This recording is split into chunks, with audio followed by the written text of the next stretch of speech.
সকলকে স্বাগতম geography tutor Facebook page ও YouTube চ্যানেলে।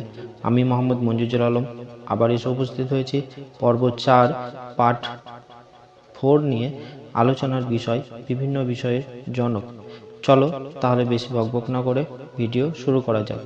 ইমেলের জনক বলা হয় রে টমলিনসনকে, রেজার এর জনক বলা হয় মেইম্যানকে, ক্যালকুলাসের জনক বলা হয় আইজ্যাক নিউটনকে, বাংলা গদ্যের জনক বলা হয় ঈশ্বরচন্দ্র বিদ্যাসাগরকে, বাংলা উপন্যাসের জনক বলা হয় বঙ্কিমচন্দ্র চট্টোপাধ্যায়কে, বাংলা নাটকের জনক বলা হয় দীনবন্ধু মিত্রকে, ইংরেজি কবিতার জনক বলা হয় জিওফ্রে চসারকে, মনোবিজ্ঞানের জনক বলা হয় উইলহেম ওন্ডোকে, বাংলা চলচ্চিত্রের জনক বলা হয় হীরালাল সেনকে, বাংলা গদ্য ছন্দের জনক বলা হয় রবীন্দ্রনাথ ঠাকুরকে।